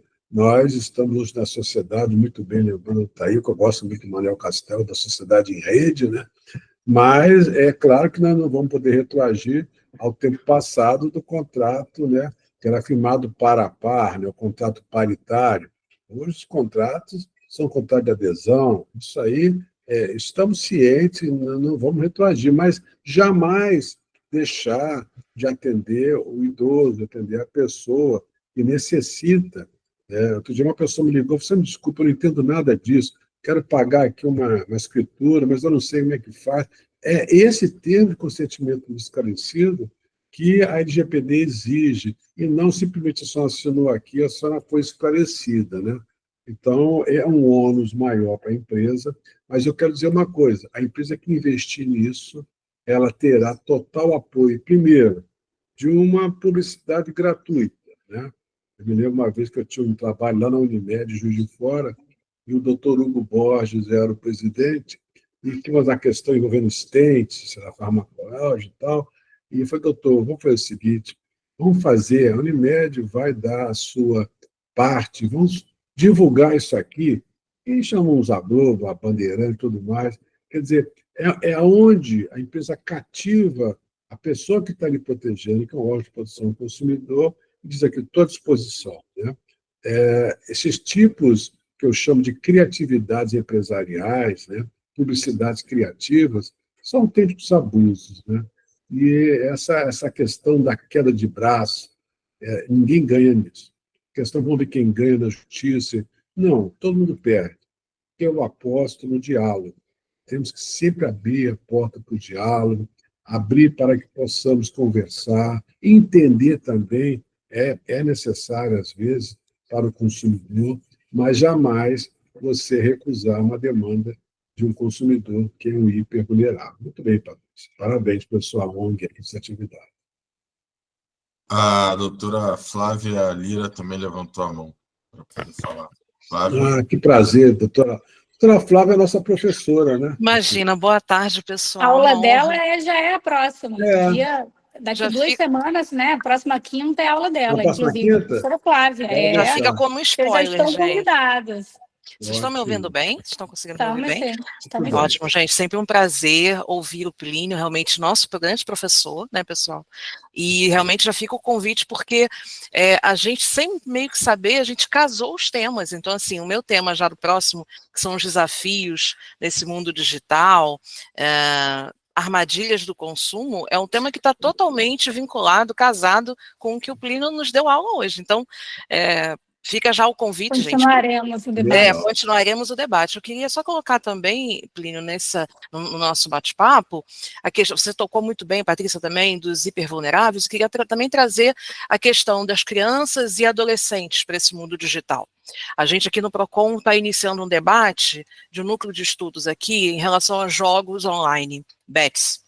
Então, a gente também está com esse olhar para o mundo digital em relação aos adolescentes, em relação às crianças, que não podem ter acesso a esses jogos online e essas bets, mas, enfim, por N motivos, e dentre os quais o Plínio também colocou muito bem, eles têm um livre acesso hoje, gente. Então, assim, a gente tem que debater perante a sociedade, perante o mundo jurídico, também esse tema, o acesso muito fácil, muito facilitado hoje, cada vez mais, a esses hipervulneráveis, não somente os idosos, mas também crianças e adolescentes, que muitas das vezes não têm esse letramento digital necessário para se proteger de um golpe, para entender quando é um golpe ou quando não é, enfim. Então, se puder fazer algum comentário, Plínio, também em relação a esses hipervulneráveis, crianças e adolescentes na área digital. Obrigada, gente. Eu que agradeço, Flávia. Na verdade, também a Flávia ela tem um dom, né? A Flávia, ela, além de ser hoje uma mestranda, né? Que está fazendo mestrado, foi professor e nossa aluna lá na UF, mas é porque a experiência, eu sempre digo, às vezes a pessoa é um profissional, é um doutrinador, mas tem dificuldades, às vezes, de dar uma informação odierna, né? Uma questão do dia a dia. E já a Flávia traduz ali no seu dia a dia, no métier, envolvendo as reclamações, ela consegue justamente traduzir para um texto, né, aquilo que está sendo hoje aflitivo. E o que está realmente hoje nos aflige, muito bem colocou, né, Flávia? A questão desses hipervulneráveis, sejam idosos, sejam as crianças, né? Eu me lembro que o Paulo Jorge Cartesini, né, Guimarães, tem aquele livro da publicidade das celebridades e a publicidade que elas patrocinam, né? Porque, inclusive, a publicidade é considerada abusiva, que envolve essas pessoas que não têm um discernimento, né? Quer dizer, um joguinho, o que faz mal um joguinho, né? O que pode traduzir nesse sentido uma forma pela qual ela é totalmente voltada por a princípio, não há uma agressividade, mas existe, né? Então, hoje, eu não sei até que ponto também os pais eles também têm que ter uma responsabilidade aí subsidiária, porque muitos deles gostam de dar o celular já com idade muito pequena, né? Tá quieto, meu filho, não mexe, né? Mas não é bem assim, né? Isso hoje está provando que pessoas tem pessoas até que estão suicidando, porque elas estão envolvidas a tal ponto. Adoecendo, né? E a dignidade delas, né? Sim. A dignidade delas, gente, uma questão também, tudo tem a ver também com o superendividamento, também, mas das crianças, não do adulto. Mas quando você menos vê, não tem uma educação própria. Então, eu tiro os parabéns, Flávia, pela sua preocupação, pela forma pela qual está sendo feita, porque nenhuma criança vai no PROCON reclamar, né? Se nós não tomarmos essas providências, demonstrar para as próprias autoridades a necessidade de fiscalização, de empenho e legislação, eu acho que a gente vai acabar se transformando hoje o que nós falamos no Rick Beck, na sociedade reflexiva, né? Quer dizer, hoje a gente já vê um pouco disso, né? A gente hoje, quando senta como família numa mesa, faz brincadeira, mas cada um tem um celular, cada um está falando. Outro dia vi um casal de namorados, dois juntos, num banco, cada um com seu celular. Eu falei, vocês estão com... Não, eu estou conversando com ela por celular. Poxa, não é mais fácil tirar isso. Então, a sociedade de informação, ou, como diz o Manuel Castel, a sociedade em rede, ela tem questões perniciosas, e uma delas envolve essa pessoa, né? Pessoa, uma criança como pessoa, sendo hoje preocupante. Veja, se hoje nós estamos a tal ponto de preocupar com as pets, né? Estamos tão preocupados com os animais, claro, tudo mais, mas não podemos esquecer as crianças, nossas crianças. Parabéns, Flávia, pelo seu trabalho, pela sua reflexão. Espero que você escreva alguma coisa para a gente colocar lá no RDC. Muito bom, gente. Muito bom. Até aproveitando, já que estamos na questão dos spoilers, né? Um dos spoilers é que a gente vai, na Semana do Consumidor, em março, de 10 a 14 de março, um dos temas que nós vamos abordar vai ser justamente a questão da proteção do consumidor apostador, os impactos sociais e econômicos. Então, já seguindo um pouco nessa linha do que a Flávia informou sobre o grupo de pesquisa, a gente também vai ter um tema sobre isso, que vai ser bem importante. Eu me lembro, Carlos, que na Senacom, né, nós chegamos a fazer lá a questão do consumidor investidor. Não sei se a Flávia lembra disso e tudo mais. E aí, na época, eu sentei com o Carlos, com o Vasco da CVM, né? Ele falou, Plínio, olha só, tem investidor e investidores, entendeu? Tem investidor para o atacado, investidor profissional, investidor e tal. Então, isso daí não é aquela questão de uma apostinha que a gente vai fazer aqui, vamos tirar para o ímpar, né? É um joguinho, né? Essa aposta de fazer... É algo hoje muito preocupante, e eu vou dizer mais, ela está envolvendo a nossa inteligência, sabe? Hoje em dia, para ter uma ideia, a gente não usa mais conta, a gente pega a calculadora, né? Coisas bobas, vem cá, 100 mais 100, espera, vou pegar a minha calculadora aqui. Ninguém multiplicar, ou seja, a sociedade de informação em volta da rede, ela tem agilizado muito, é verdade. Hoje, pagamento, você faz aqui agora mesmo pelo banco, isso é verdade, mas a gente não pode esquecer da figura da pessoa. Então, nós chamávamos, até sujeito de direito, chamamos pessoa. A criança é uma pessoa. O apostador é uma pessoa. Ele tem que ter a autonomia da vontade. Sim, está ciente, né? Mas algumas até têm uma certa doença, sabe? Eles não nos cobrem isso. E isso tem que ser tratado até de uma forma psíquica. Então, você veja, uma coisa boba vai evoluindo, pelo menos você percebe que você já está ali num vício, né? Isso mesmo. Muito bom. Aproveitando aqui, o Alexandre Muniz postou aqui no chat. Perfeito, Flávio. As bets afrontam as relações de consumo e é preciso combater os malefícios e abusos dessa indústria, especialmente as questões de saúde, que é um bem tutelado pelo CDC. Só para trazer aqui essa nossa colaboração. Bom, gente, alguém tem mais alguma pergunta? É bom, aproveita. Mais alguém, gente? Aproveita, doutor Plínio. A Flávia Ah, está se coçando para fazer outra que eu estou vendo ali, mas alguém mais? Não? Então, quero aqui agradecer nosso professor de sempre, Plínio Lacerda, obrigado. pela gentileza de ter participado E conosco. honra. Espera aí que tem Obrigado. a Ana Paula Andrade levantou a mão, só um minuto. Ana, pode abrir seu microfone e falar, Ana. André, foi engano, eu ia aplaudir Ah, tá, sem problemas. e agradecer ao professor Plínio. A desculpa. Nada, sem problemas. Então, assim, muito obrigado mesmo pela sua disponibilidade aqui para com a Escola de Defesa do Consumidor do Estado.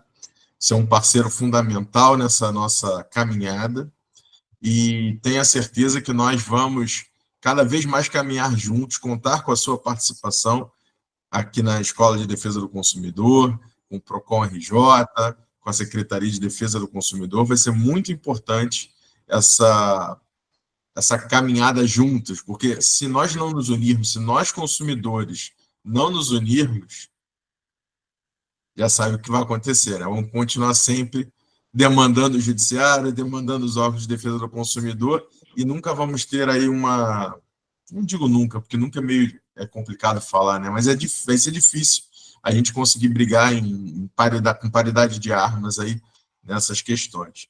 Então, muito obrigado. Obrigada. Aproveito para, antes de passar para o Plínio encerrar, fazer as suas considerações finais, e quero convidar vocês para participarem no próximo dia 30 de janeiro, nós vamos ter a Flávia Lira, do PROCON do Estado do Rio de Janeiro, falando sobre as armadilhas de consumo, e no dia 13 de fevereiro, já temos aí também o nosso querido Rafael Quaresma, vai falar sobre contratos escolares. Tá? Então, as inscrições já estão abertas no site da Escola de Defesa do Consumidor do Estado. Professor Plínio, suas considerações finais para a gente encerrar aqui nossos trabalhos. Bom, eu não tenho nem mais falar, né? Falar com os amigos, fico muito à vontade. E talvez essa forma aqui, talvez tenha sido a primeira que eu fiz de forma toda descontraída, que eu estou entre amigos, né? Não estamos aqui falando lá num congresso. Quando eu vejo assim a Flávia, a Thaís, e tem tantos aqui amigos, eu não vou falar para não pecar, excluir, mas eu agradeço. Minha preocupação sempre, eu tenho muito, eu continuo batendo lá no doutorado, a gente bate muito o direito do consumidor, do consumo, né? Porque temos questões que temos refletido a respeito da necessidade de tomada de uma decisão, e às vezes ela prejudica o consumidor em prol de outros consumidores. Isso são questões que a gente tem que voltar a atacar. Hoje também a análise econômica do direito é um problema que se faz, né, para a necessidade de continuidade.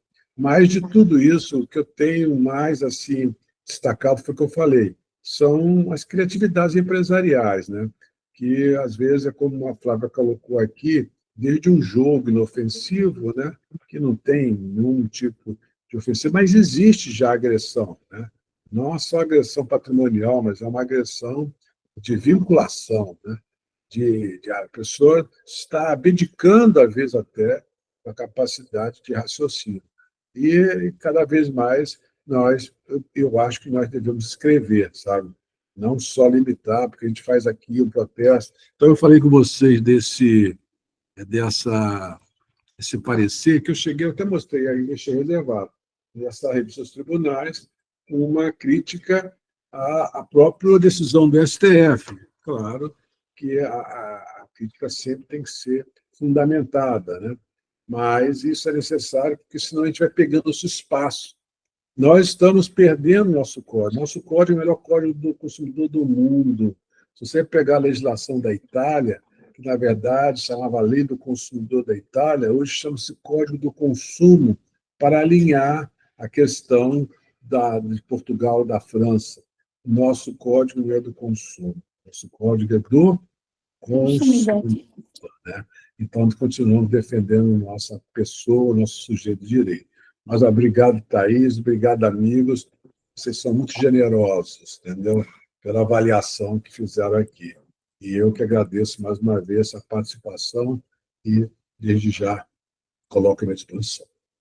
Obrigada, abraço. professor. Obrigada a todos. Seguiremos juntos, como já caminhamos, continuaremos caminhando juntos. E é isso. Muito obrigada, gente.